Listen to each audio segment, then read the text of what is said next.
जय माता दी दोस्तों, डिवोशनल स्टोरी चैनल में आपका स्वागत है। आज की कहानी बहुत ही ज्ञानवर्धक है, तो कहानी के अंत तक हमसे बने रहना। तो चलिए कहानी शुरू करते हैं। काशीपुर नाम का एक छोटा सा गांव था। उस गांव में चंदू नाम का एक किसान रहता था। चंदू बहुत ही अच्छा नेक इंसान था और बहुत सीधा साधा था, जो हमेशा लोगों की भलाई में विश्वास करता था। एक दिन चंदू अपने खेत से अपने घर वापस लौटा ही था कि तभी उसकी पत्नी कमला उससे बोली, मैं आपकी ही काफी देर से प्रतीक्षा कर रही थी। चंदू बोला, क्या हुआ कमला? कमला बोली, आज सुबह से रमा न तो कुछ खा रही है न पी रही है, बस गुमसुम लेटी हुई है। चंदू बोला, कमला तुम चिंता मत करो, मैं देखता हूँ। इतना बोलकर चंदू अंदर अपनी बेटी रमा के पास जाता है। रमा जिसकी उम्र केवल 10 वर्ष थी, चंदू से बोली, पिताजी। रमा आंख बंद करके लेटी हुई थी। जैसे ही उसने अपने पिता की आवाज सुनी, रमा ने अपनी आंखें खोल दी। चंदू ने पूछा, क्या हुआ रमा? तुम्हारी माँ बता रही है कि तुमने सुबह से कुछ खाया पिया नहीं। अगर तुम ऐसे ही भूखी रहोगी तो तुम और ज्यादा कमजोर हो जाओगी। रमा बोली, पिताजी मुझे भूख नहीं लग रही और मेरे शरीर में पूरी तरह से दर्द हो रहा है। रमा की बात सुनकर चंदू की आंखों में आंसू आ गए, क्योंकि चंदू की बेटी रमा काफी समय से बीमार चल रही थी। चंदू अपनी आंखों से आंसू पोंछते हुए बोला, चिंता मत कर रमा, तू बिल्कुल स्वस्थ हो जाएगी। इतना बोलकर चंदू अपनी पत्नी के पास आकर खड़ा हो गया।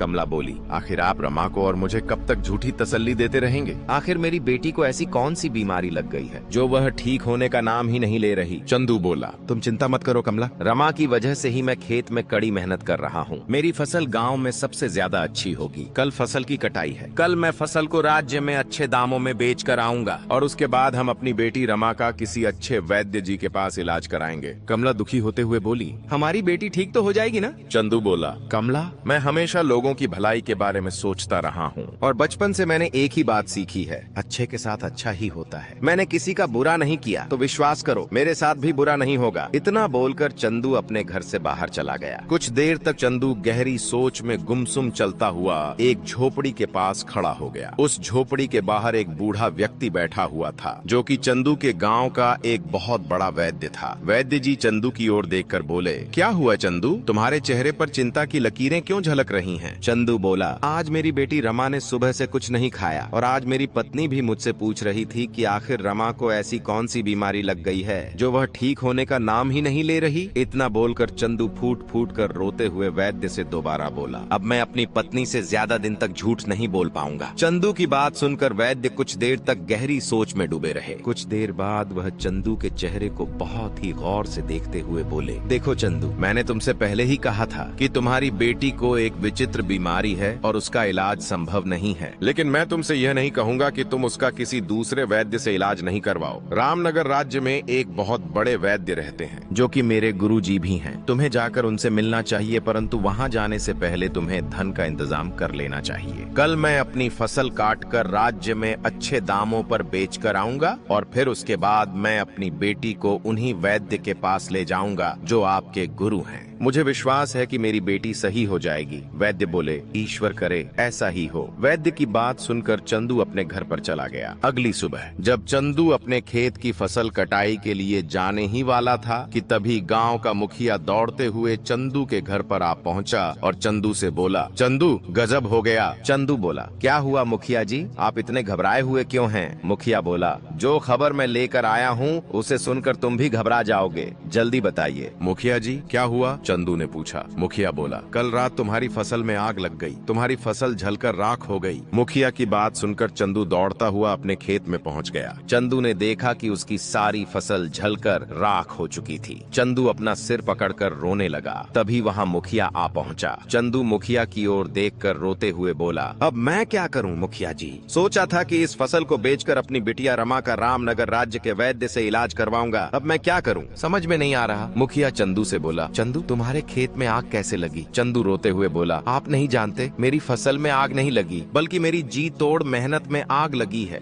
मेरा परिवार तो अब भूखा मर जाएगा, अब मैं क्या करूं? मुखिया बोला, मैं जानता हूं तुम्हारी पुत्री विचित्र बीमारी से जूझ रही है, लेकिन तुम चिंता मत करो। अगर तुम चाहो तो मैं तुम्हें जमींदार से कुछ कर्ज दिलवा सकता हूं। यह सुनकर चंदू अपने आंसू पोंछते हुए बोला, मुखिया जी मैं आपका यह एहसान जिंदगी भर नहीं भूलूंगा। मेरी पुत्री का इलाज होना बहुत जरूरी है, तो फिर चलो मेरे साथ। मुखिया बोला। मुखिया चंदू को जमींदार के घर पर ले गया और जमींदार को सारी घटना बताते हुए बोला, जमींदार जी, चंदू को इस समय धन की बहुत आवश्यकता है। उसकी फसल जलकर राख हो गई है, उसके घर में खाने को खाना नहीं है, ऊपर से उसकी पुत्री एक विचित्र बीमारी से जूझ रही है। इस बेचारे के ऊपर तो एक साथ आफतों के पहाड़ टूट पड़े हैं। जमींदार बोला, ठीक है, मैं इसे धन देने के लिए तैयार हूँ, लेकिन कुछ महीनों बाद मेरी पुत्री सोनाक्षी का विवाह होने वाला है। इसे सारी रकम ब्याज सहित वापस लौटानी होगी। चंदू बोला, मैं तैयार हूँ जमींदार जी, आप मुझे कर्ज के रूप में जितना भी धन दे देंगे, मैं उससे दोबारा खेती करने के लिए बीज खरीदूंगा और अपनी पुत्री का इलाज भी करवाऊंगा। जमींदार ने स्वर्ण मुद्राओं की थैली चंदू को पकड़ाई। चंदू स्वर्ण मुद्राओं की थैली को लेकर अपने घर पर चला गया और सारी घटना अपनी पत्नी कमला को बताते हुए बोला, जमींदार तो बहुत ही अच्छा आदमी निकला। कमला, अगर जमींदार जी मुझे कर्ज नहीं देते तो न जाने क्या होता, मैं तो हिम्मत ही हार गया था। कमला बोली, आप सही कहते हैं, अब हमें अपनी बेटी का इलाज कराने में देर नहीं करनी चाहिए। चंदू उसी दिन अपनी पत्नी कमला के साथ अपनी बेटी रमा को लेकर रामनगर राज्य के उस बड़े वैद्य के पास चला गया। वह बूढ़ा वैद्य रमा की जांच पड़ताल करने के बाद बड़ी ही गंभीर अवस्था में चंदू की ओर देखकर बोला, मुझे क्षमा करें चंदू, तुम्हारी पुत्री का इलाज असंभव है। यह सुनकर चंदू और उसकी पत्नी कमला बुरी तरह से घबरा गए। चंदू बोला, आप कहना क्या चाहते हैं? हम तो बड़ी उम्मीद लेकर आपके पास आए थे। वैद्य बोला, चंदू, कुछ विचित्र बीमारी ऐसी होती है जिनका इलाज भी बहुत विचित्र और दुर्लभ होता है। तुम्हारी पुत्री को भी ऐसी ही बीमारी है जिसका इलाज शायद ही इस संसार में हो। तुम अपनी पुत्री को यहाँ से ले जा सकते हो। चंदू और कमला फूट फूट कर रोने लगे। वे दोनों उदास मन से अपनी बेटी रमा को लेकर दोबारा अपने गांव वापस आ गए। अपने घर पर आकर कमला रोते हुए चंदू से बोली, तो क्या हमारी बेटी रमा अब कभी सही नहीं हो पाएगी? चंदू बोला, हिम्मत मत हारो कमला, मेरा मन अभी भी कहता है कि मेरी बेटी रमा सही हो जाएगी। अरे, रामनगर राज्य के वैद्य ने अगर हार मान ली तो क्या हुआ? और भी राज्यों में ऊंचे वैद्य हैं। मैं दूसरे राज्य के वैद्य के पास जाऊंगा, लेकिन फिलहाल तो खेत में काम करना भी जरूरी है, क्योंकि जमींदार का कर्जा भी चुकाना है। अगले दिन चंदू कुछ बीज खरीदकर अपने खेत में बोने गया ही था कि तभी वहाँ जमींदार अपने साथी सरजू के साथ आ पहुँचा। जमींदार ने चंदू की ओर देखकर कहा, मुझे मेरा कर्ज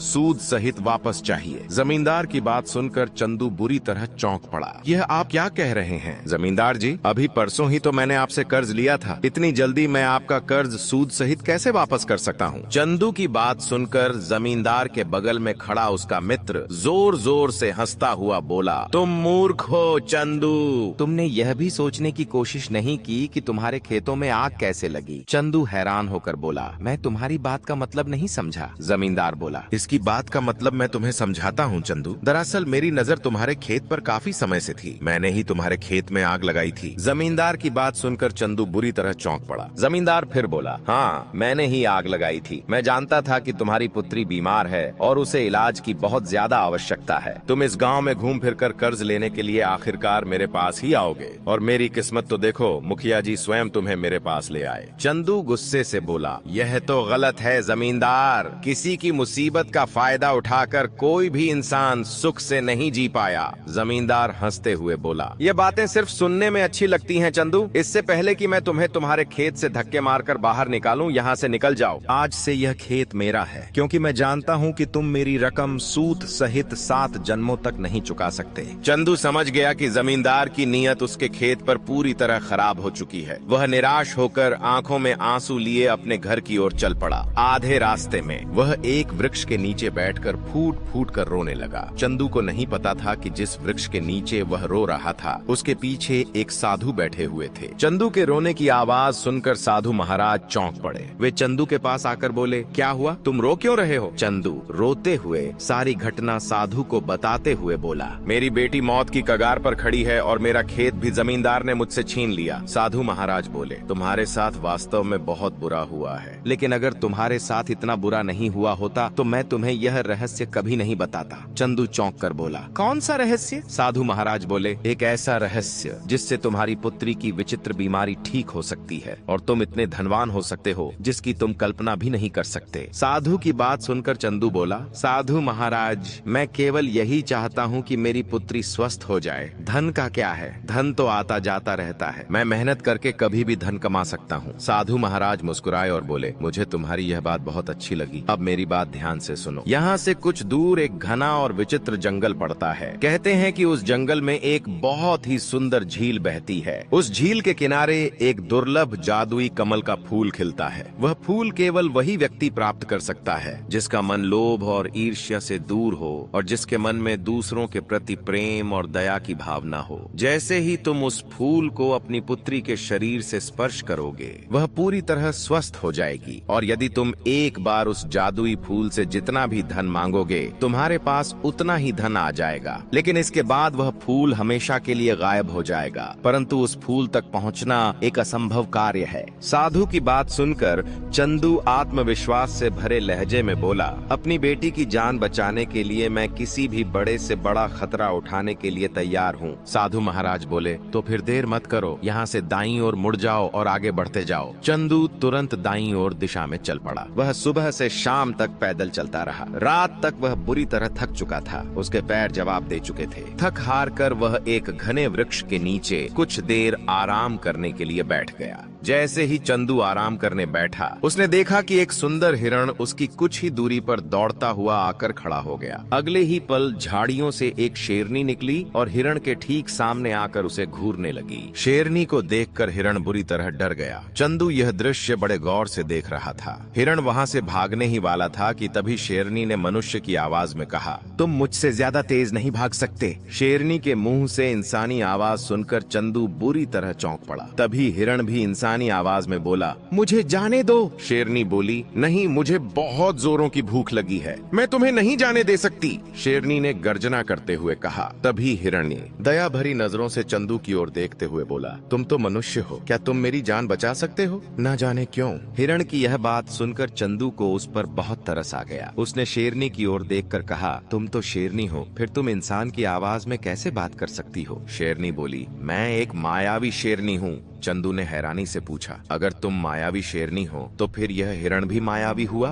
तुम इसे छोड़ दो। शेरनी हंसते हुए बोली, मैं इसे एक ही शर्त पर छोड़ सकती हूँ। चंदू ने पूछा, कौन सी शर्त? शेरनी बोली, इसके बदले में तुम्हें मेरा भोजन बनना होगा। क्या तुम इसके लिए तैयार हो? शेरनी की बात सुनकर चंदू गहरी सोच में डूब गया। कुछ देर बाद उसने शेरनी की ओर देखकर कहा, मुझे एक विचित्र जादुई फूल की तलाश है। उसी फूल के द्वारा मेरी बेटी की बीमारी ठीक हो सकती है। मुझे थोड़ा सा समय दे दो। जब मेरी बेटी ठीक हो जाएगी तो मैं तुरंत ही यहाँ लौट आऊंगा। शेरनी ने सख्त लहजे में कहा, नहीं, अगर तुम इस हिरण की जान बचाना चाहते हो तो तुम्हें अभी और इसी समय फैसला करना होगा। चंदू ने देखा कि हिरण की आंखों में आंसू थे। वह बड़ी मासूमियत से चंदू से बोला, मेरी माँ मेरा इंतजार कर रही है। अगर मैं समय पर अपनी माँ के पास नहीं पहुँचा तो उन्हें बहुत दुख होगा और अगर उन्हें पता चला कि मुझे शेर खा गया तो वह जीते जी मर जाएंगी। हिरण की करुणा भरी बात सुनकर चंदू शेरनी से बोला, ठीक है, तुम इस हिरण को जाने दो, तुम मुझे खा सकती हो। अगर मैं इसका भला करना चाह रहा हूँ तो मुझे विश्वास है कि मेरा भी भला होगा। चंदू ने इतना कहा ही था कि अचानक हिरण रंग बिरंगी किरणों के साथ वहाँ से गायब हो गया। शेरनी भी उसी पल रंग बिरंगी किरणों के साथ एक सुंदर लड़की में परिवर्तित हो गई। यह देखकर चंदू आश्चर्य में पड़ गया। वह सुंदर लड़की चंदू की ओर देखकर मुस्कुराई और बोली, मैं वन देवी हूँ। वन देवी ने चंदू की ओर देखकर कहा, वर्षों से मनुष्य इस विचित्र और जादुई फूल की तलाश में इस स्थान पर आते हैं। मैं उनकी इसी तरह परीक्षा लेती हूँ, परंतु तुम पहले मनुष्य हो जो इस परीक्षा में पास हुए हो। फिर देवी बोली, अपनी आंखें बंद करो। कुछ क्षण बाद जब तुम अपनी आंखें खोलोगे तो स्वयं को एक झील के पास पाओगे। तुम्हें वह जादुई कमल का फूल उस झील के किनारे खिला हुआ मिलेगा। उस फूल को तोड़ने के बाद अपनी आंखें बंद कर लेना। कुछ क्षण बाद जब तुम आंखें खोलोगे तो स्वयं को अपने गांव की सीमा पर पाओगे। चंदू खुशी से तुरंत अपनी आंखें बंद कर ली। कुछ क्षण बाद जब उसने अपनी आंखें खोली तो उसने स्वयं को एक सुंदर झील के नजदीक पाया। झील के किनारे एक चमकता हुआ कमल का फूल खिला हुआ था। चंदू फूल को देखकर बोला, लगता है यह वही कमल का फूल है जिसके बारे में साधु महाराज बता रहे थे। उसने तुरंत कमल का फूल तोड़ लिया और अपनी आंखें बंद कर लीं। कुछ क्षण बाद जब चंदू ने आंखें खोली तो उसने स्वयं को अपने गांव की सीमा पर पाया। चंदू खुशी से दौड़ता हुआ अपने घर की ओर चला गया। चंदू अपने घर पहुंचा ही था कि उसने देखा जमींदार पहले से ही वहां मौजूद था,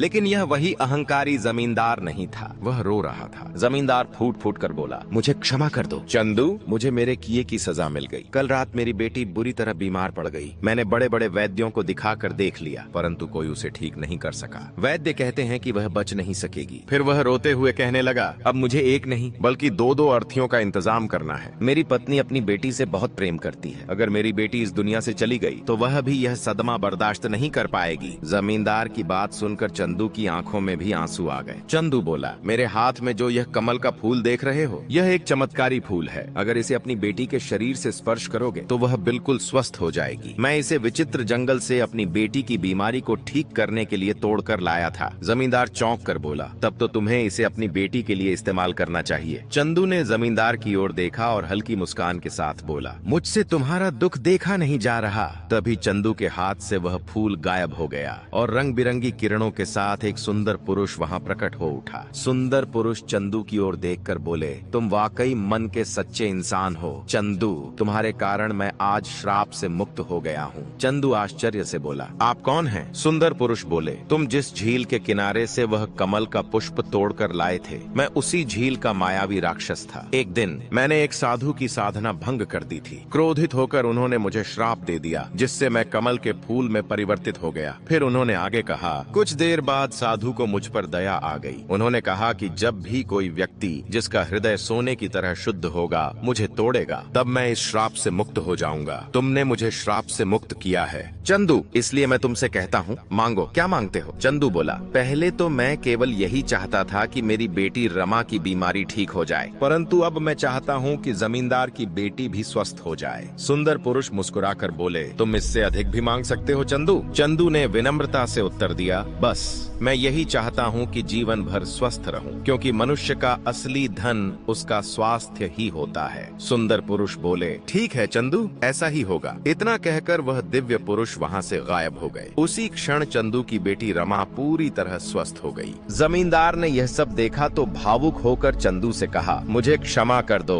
चंदू, मैंने तुम्हारे साथ कितना अन्याय किया, फिर भी तुमने मेरी मदद की। मैं तुम्हारे खेत तुम्हें वापस करता हूँ और जो कर्ज तुम पर था उसे भी माफ करता हूँ। इसके बाद जमींदार अपने घर लौट गया। जब उसने देखा कि उसकी बेटी भी स्वस्थ हो चुकी थी तो उसकी आंखों से खुशी के आंसू बहने लगे। कुछ दिन बाद वही साधु महाराज चंदू के पास आए और रहस्यमय अंदाज में बोले, जब तुम मुझे पहली बार मिले थे तभी मैं समझ गया था कि तुम ही वह व्यक्ति हो जो उस झील के राक्षस को श्राप से मुक्त कर सकते हो। चंदू आश्चर्य से बोला, तो क्या वह श्राप आपने ही दिया था? साधु मुस्कुराए और बोले, हाँ, लेकिन मुझे पहले से ही यह आभास था कि कोई न कोई सच्चे हृदय वाला व्यक्ति उसे मुक्त करेगा और वह तुम ही निकले। चंदू साधु की बात सुनकर मुस्कुराने लगा और साधु भी संतोष भरी मुस्कान के साथ वहां से चले गए। अब चंदू का जीवन खुशियों से भर गया। उसके परिवार में सुख शांति लौट आई और पूरा गांव उसकी निस्वार्थता की प्रशंसा करने लगा। कहानी से सीख, निस्वार्थता और दया सबसे बड़ी शक्तियां हैं। स्वास्थ्य ही सबसे बड़ा धन है। सच्चे मन से किए गए अच्छे कर्मों का फल अवश्य मिलता है। कहानी समाप्त हुई। फिर मिलेंगे एक नई प्रेरणादायक कहानी के साथ। अगर कहानी पसंद आई हो तो लाइक, शेयर और चैनल को सब्सक्राइब करना न भूलें। धन्यवाद।